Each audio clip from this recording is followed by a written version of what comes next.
నవగ్రహాలలో అత్యంత శుభకరుడైనటువంటి గురువు 18 అక్టోబర్ నుంచి 5 డిసెంబర్ వరకు కర్కాటక రాశిలో సంచారం చేస్తున్నాడు.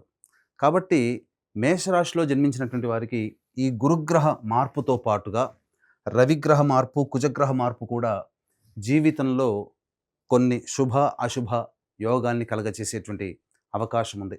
కాబట్టి ఈ మేషరాశి వారికి ఎలా ఉంటుందో ఈ రాబో 2, 3 నెలల వరకు ఎలా ఉంటుందో తెలుసుకునే ప్రయత్నం చేద్దాం. ఇక గమనించుకున్నట్లయితే మేషరాశికి ఇప్పటి వరకు కూడా అనగా ఉగాది నుంచి 17 అక్టోబర్ వరకు కూడా గురువు మిథున రాశిలో సంచారం చేస్తూ దుస్థాన స్థితిలో ఉండడం వలన కొన్ని ఇబ్బందికర పరిస్థితులు అనేటువంటివి ఏర్పడడం జరిగింది.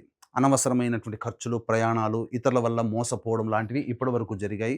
అయితే గురుగ్రహ మార్పు ఇకనైనా బాగుంటుందా అని చెప్పి వీక్షించేటువంటి ప్రేక్షకుల్లో చాలామంది ఎదురు చూస్తుంటారు. అయితే ఈ గురువుకి అర్ధాష్టమ గురు ప్రభావము కొన్ని మార్పులు అనేటువంటివి ఏవి ఉండకపోయినప్పటికీ కొంత అనవసరమైనటువంటి చిక్కులు, వివాదాలు పెరిగేటువంటి అవకాశం ఉంటుంది.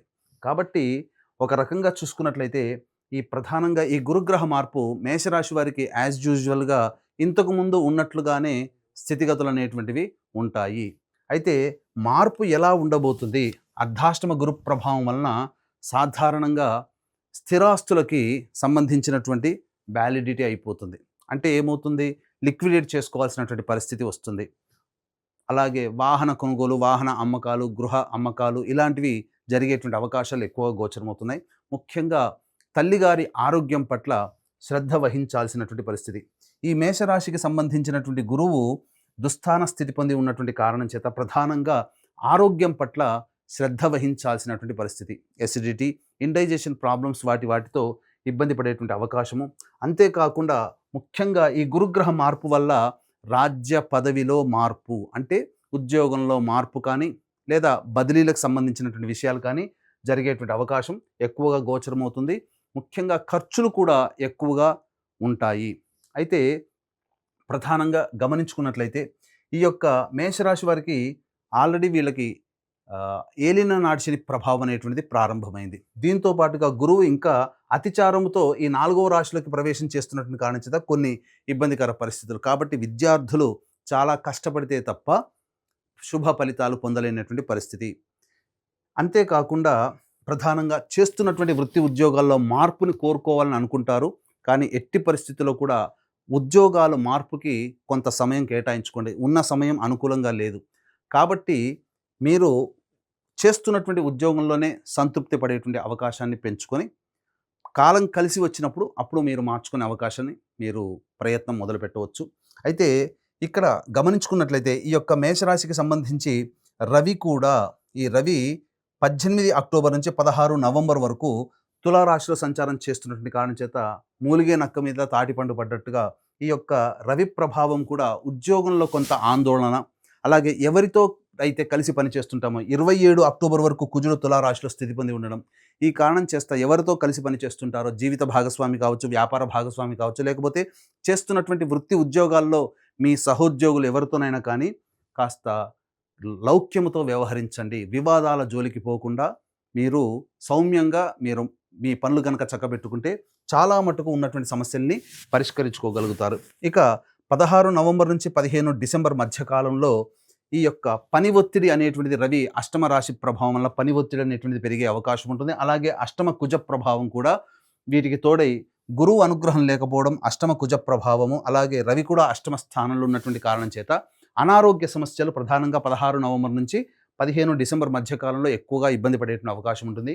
ఈ గురుగ్రహ మార్పు పెద్దగా మార్పు జీవితంలో ఇంతకుముందు ఉన్నటువంటి కంటే కూడా కొన్ని ఇబ్బందికర పరిస్థితులు పొందేటువంటి అవకాశం ఉంటుంది. కాబట్టి జాగ్రత్తగా ఈ యొక్క కాలాన్ని మీరు గమనిస్తూ సౌమ్యముగా లౌక్యముతో మీరు గనక ముందడుగు వేసినట్లయితే చాలా మటుకు పరిస్థితులు తగ్గుముఖం పడతాయి. కాబట్టి ఇక్కడ గమనించాల్సినటువంటి అంశం ఏంటి? వివాహానికి సంబంధించినటువంటి చేయ ప్రయత్నాలు కొంతవరకు ఇబ్బందికరంగా మారుతాయి. కాబట్టి జాగ్రత్తగా గమనించండి.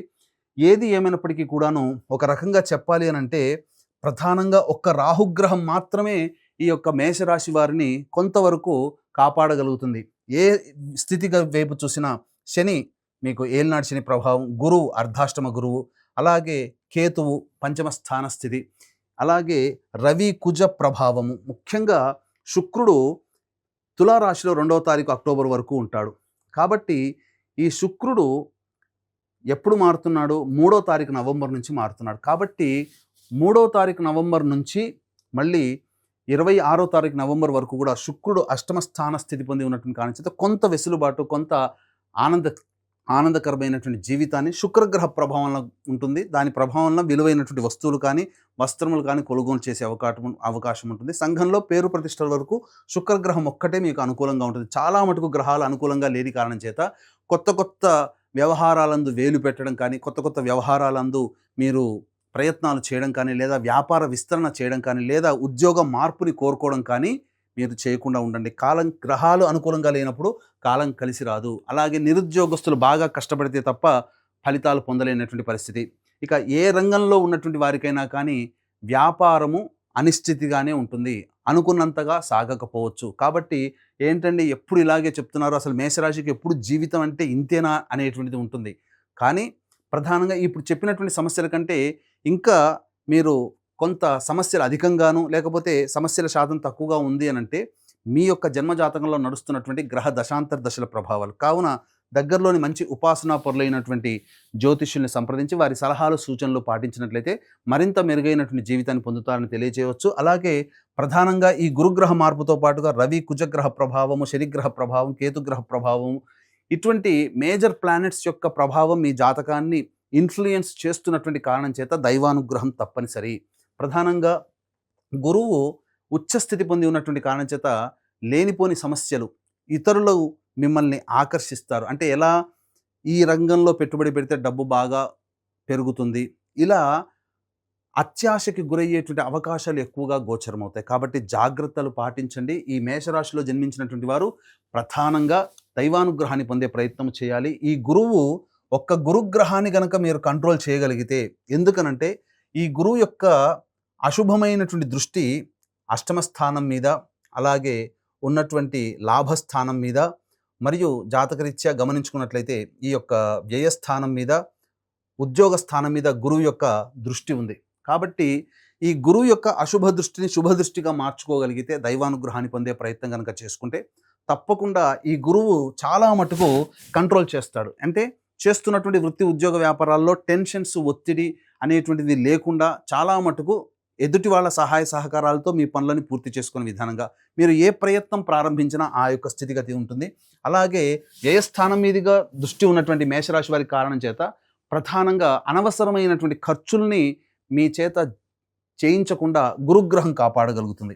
ఇక అన్నిటికంటే ఈ గురుగ్రహం మార్పు ప్రభావం వలన ఆరోగ్య సంబంధమైనటువంటి సమస్యలు వస్తాయని చెప్పాం. కాబట్టి ఎందుకంటే గురువు పంచమ దృష్టితో అష్టమ స్థానాన్ని వీక్షిస్తున్నటువంటి కారణం చేత, ఈ కారణం చేత వచ్చేటువంటి అనారోగ్య, ఉద్యోగ, ఆర్థిక సమస్యల నుంచి బయటపడడానికి మీకు మార్గము గురువు యొక్క అశుభ దృష్టి నుంచి శుభ దృష్టిగా మారే అవకాశం కలుగుతుంది. కాబట్టి ఇట్టి గురువు యొక్క అశుభ దృష్టి నుంచి శుభ దృష్టిగా మారాలనేటువంటి సదుద్దేశంతో మన పీఠం ఆధ్వర్యంలో ఈ యొక్క 18 అక్టోబర్ నుంచి 5 డిసెంబర్ వరకు 3 పర్వదినాలు సంపూర్ణంగా వస్తున్నాయి. అంటే 5 నవంబర్ రోజున కార్తీక పౌర్ణమి సుప్రసిద్ధ కాశీ క్షేత్రంలో, అలాగే 20 నవంబర్ కార్తీక అమావాస్య శ్రీశైల క్షేత్రంలో, అలాగే 5 డిసెంబర్ 4 డిసెంబర్ మార్గశిర పౌర్ణమి ఆ రోజున దత్తక్షేత్రంలో సర్వదోష నివారణ పూజలు, హోమాలు జరిపించి శక్తిపాతం చేసినటువంటి మాలని మీకు ఇవ్వడం జరుగుతుంది. అవకాశం ఉన్న వాళ్ళు కార్యక్రమ తదనంతరం కాంటాక్ట్ చేసి మీ గోత్రనామాదులు నమోదు చేసుకోవచ్చు. ఏది ఏమైనప్పటికీ కూడాను ఇంతకు ముందు వలె సమస్యలు ఉంటాయి. సమస్యల శాతం కొంత పెరిగే అవకాశం ఉంటుంది. కాబట్టి ఈ గురుగ్రహం మార్పు వల్ల మేషరాశిలో జన్మించినటువంటి వారికి ఊహించినటువంటి ఫలితాలు అనేటువంటి శుభ ఫలితాలు కలగాలి అంటే దైవానుగ్రహం తప్పనిసరి. కాలం కలిసి రానప్పుడు మళ్ళీ చెప్తున్నానండి, మేషరాశిలో జన్మించిన వాళ్ళు అధైర్యపడకూడదు, అశాంతికి లోను కాకూడదు. గ్రహాలు అనుకూలంగా లేనప్పుడు మనకు ప్రధానంగా అనుకూలత లేని సమయంలో మనం తగ్గి ఉండమని మనకు శాస్త్రం చెప్పబడి ఉంటుంది. కాబట్టి ఎటువంటి గొప్ప పెద్ద ప్రయత్నాలు, మీ చేతిలో డబ్బును పోగొట్టుకుని విస్తరణ, వ్యాపార విస్తరణ ఇలాంటివి లోన్స్ దాకా వెళ్లకుండా ఉండడమే మనకు మేలు అనేటువంటి విషయాన్ని వీక్షించేటువంటి ప్రేక్షకులు గమనించాలి. సర్వం శ్రీ ఉమామహేశ్వర పరబ్రహ్మార్పణమస్తు.